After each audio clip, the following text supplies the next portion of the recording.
আসসালামু আলাইকুম রহমতুল্লাহ। সুপ্রিয় শিক্ষার্থী, আশা করি সবাই ভালো আছো।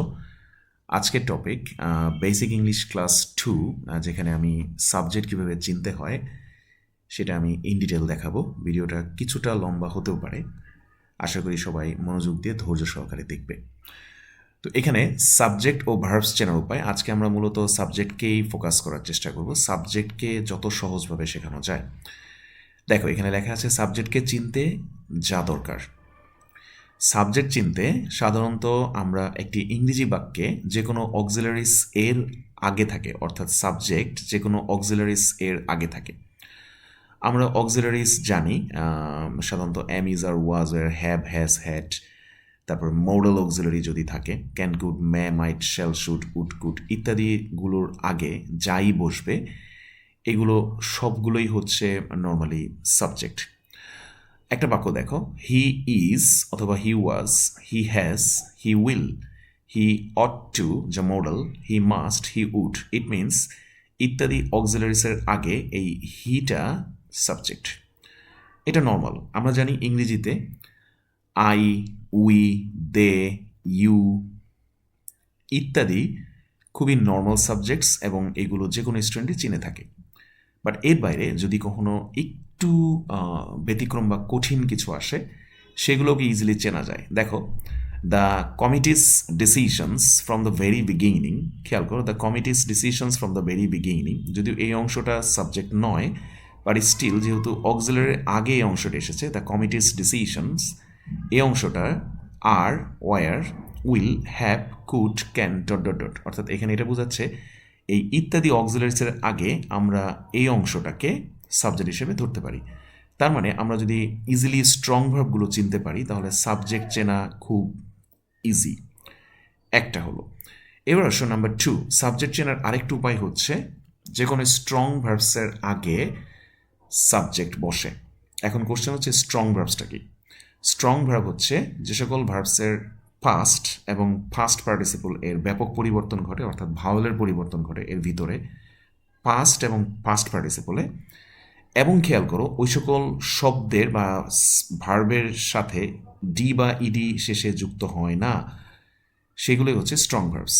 এবং স্ট্রং ভার্বসটা আমরা কম বেশি জানি, ছোটবেলায় পড়েছিলাম না আমরা, do, did, done, right, go, went, গান ইত্যাদি কিন্তু স্ট্রং ভার্বস। সো ইত্যাদির আগে যেই শব্দটা থাকবে মূলত সেটা স্ট্রং ভার্ব।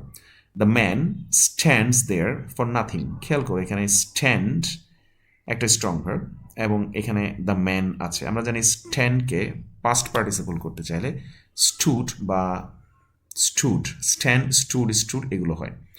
এখন বলতে পারো এখানে স্টুডে তো আবার ডি আছে, এখানে ডি বলতে ইডিকেই বোঝানো হচ্ছে। ওকে, তাহলে এখানে দ্য ম্যান এটা সাবজেক্ট এবং স্ট্যান্ডস এটা একটা স্ট্রং ভার্ব, সো এখানে দ্য ম্যান হচ্ছে সাবজেক্ট। এরকম আরেকটা উদাহরণ আছে, the thief stole everything, the thief stole everything. এবার আসো, দ্য থিফ স্টোল এভরিথিং এই আনসারের ক্ষেত্রে আমরা স্টোল এসেছে স্টিল থেকে, তার মানে স্টোল এর আগে যে অংশটা আছে সেটা হলো সাবজেক্ট। এবার আসো কিছু কমন স্ট্রং ভার্ব আমরা দেখে নিই। এই কমন স্ট্রং ভার্বগুলো যদি মোটামুটি তোমার জানা থাকে তাহলে মনে রাখতে হবে এই সকল ভার্বের আগে যাই থাকবে সেগুলো হচ্ছে সব সাবজেক্ট। ফর এক্সাম্পল যেমন দেখো, ব্রিং, ব্রট, ব্রট, বাই, বট, বট, খাম, খেম, খাম, অর্থাৎ এখানে খেইমের আগে যা বসতে যাবে সেটাই সাবজেক্ট। ডু, ডিড, ডান ইত্যাদির আগে যেটাই বসবে, যে কোনো একটার আগে যদি কোনো সেন্টেন্স হয়ে থাকে তাহলে সেগুলো হচ্ছে সাবজেক্ট। সেল, সোল্ড, সোল্ড, আমি একটু স্কিপ করে যাচ্ছি, সেল, সোল্ড, সোল্ড ইত্যাদির আগেও যাই বসবে সেগুলো সাধারণত সাবজেক্ট। মনে রেখো সাবজেক্টের সাথে এখানে নাউন ফ্রেজ হিসেবে আরও কিছু শব্দ আসতে পারে, বাট মূলত ইত্যাদির আগে সাবজেক্টটা থাকে। আপাতত কিছুটা ধরে নাও, আমরা স্টেপ বাই স্টেপ ভিডিওর মাধ্যমে সাবজেক্টের ভিতরেও যে একাধিক নাউন ফ্রেজ বা ইনফিনিটিভ ফ্রেজ অনেকভাবে সাবজেক্ট আসতে পারে সেগুলো আমরা দেখাবো। সো বেসিক হচ্ছে এই দুটো নিয়ম, তার সাথে আরেকটা নিয়ম একটু পরে যোগ হবে। তাহলে আমরা বুঝলাম ইত্যাদি স্ট্রং ভার্বের আগে যে সাবজেক্টগুলো থাকে বা যে শব্দগুলো থাকে যদি সেটা সরাসরি কাজ করে তাহলে সেটাকে সাবজেক্ট বলে। ওকে, মুভিং অন টু নেক্সট। যে কোনো উইক ভার্বসের আগে সাবজেক্ট থাকে। তাহলে আমরা একটু রিক্যাপ করি।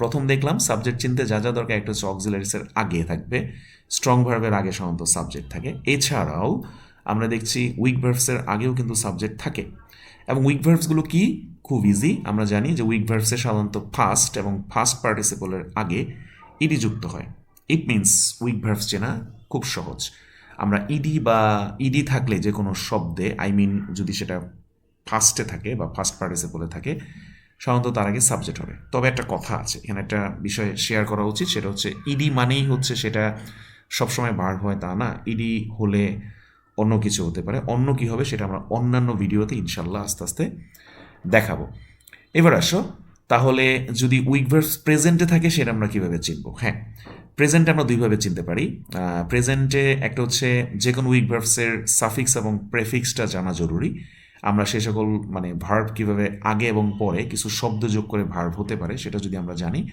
তাহলে আমাদের উইক ভার্ব প্রেজেন্টে চেনা উপায় আছে আরেকটা উপায় হচ্ছে আমরা জানি সাবজেক্ট থার্ড পারসন সিঙ্গুলার হলে সেটা স্ট্রং বা উইক ভার্বের সাথে এস বা ইএস যোগ হলে সেটাও এক ধরনের ভার্ব তবে এটুকু জানা যথেষ্ট নয় আমরা সাফিক্স এবং প্রেফিক্স ভার্বের আগে পিছে কখন বসে সেটা যদি আমরা বুঝতে পারি তাহলে ক্লিয়ার হবে প্রথমে আমরা শিখি প্রেফিক্স কি প্রেফিক্স মানে ঠিক তাই যার একটা শব্দের আগে কিছু একটা অংশ বসে যেমন দেখো এখানে মূল শব্দ হচ্ছে লার্জ বাট তার আগে বসেছে ইএন অর্থাৎ এনলার্জ একটা ভার্ব কারেজ মানে সাহস তার আগে ইএন বসেছে তার মানে এটা একটা এনকারেজ এটাও একটা verb it means encourage enlarge entertain এগুলো এক একটা সরাসরি ভার্ব একটা উদাহরণ দেখো দ্য টিচার এনকারেজড খেয়াল করো এনকারেজড ইডি সো এই অংশটা হচ্ছে সাবজেক্ট ওকে ঠিক তেমনি আরও কিছু ইম্পর্টেন্ট প্রেফিক্স আছে যেমন ইএম এমপাওয়ার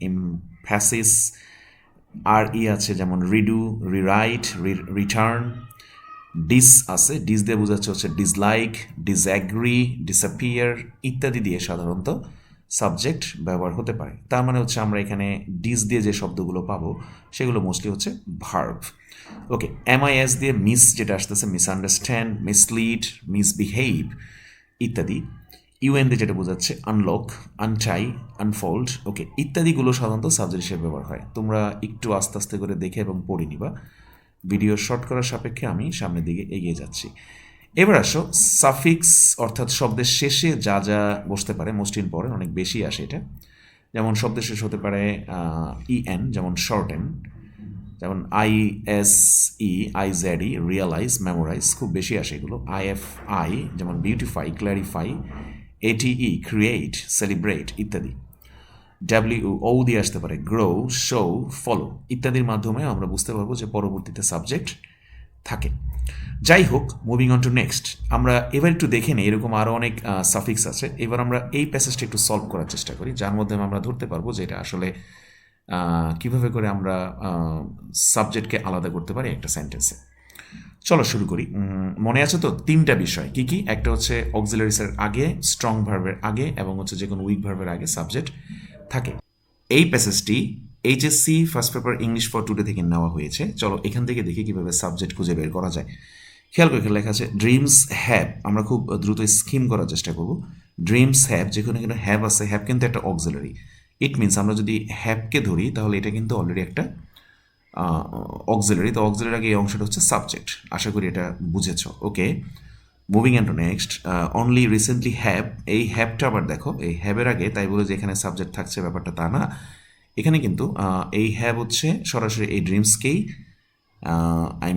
কানেক্ট করেছে যেহেতু বার দ্বারা দুটো বাক্যকে যুক্ত করছে এখানে পরেরটা চলে আসি আপাতত আমরা টু এর পরে যা থাকছে সেটাকে আমরা কিছু ধরছি না এটা বাদ দিয়ে আমরা একটু স্কিপ করে সামনের দিকে আগাবো চান্সেস আর স্টিল যেহেতু এখানে আর আছে তার মানে চান্সেস এই অংশটা হচ্ছে সাবজেক্ট এভাবে করে সাবজেক্ট তোমরা ধরার চেষ্টা করবা okay moving on to next you have wondered খেয়াল করো হ্যাভ এখানেও হ্যাভ আছে সংক্ষিপ্ত কন্ট্রাকশন হিসেবে এসেছে তার মানে হ্যাভ যদি এখানে থাকে তাহলে হ্যাভের আগে এই অংশ ইউ হচ্ছে subject I hope you get it পরেরটা চলে আসি হোয়াট ইজ আ ড্রিম স্পষ্টই বোঝা যাচ্ছে এখানে কোশ্চেন অবস্থায় সো এখানে ইজ এবং আ ড্রিম এই অংশটা হচ্ছে সাবজেক্ট ওকেই আমরা একটু দেখি কঠিন দিকে যেতে পারি কিনা আর ড্রিম ক্যান ইনক্লুড এখানে ক্যান যেহেতু আছে তার মানে এই ড্রিম অংশটা আমরা বলতে পারি সরাসরি সাবজেক্ট আচ্ছা তারপর চলে আসি এখানে আর আছে, আর বলতে এখানে দ্যাটকে বোঝাচ্ছে ব্যাপারটা তা না, এটা যেহেতু ক্লজ, সো আর এর আগের অংশ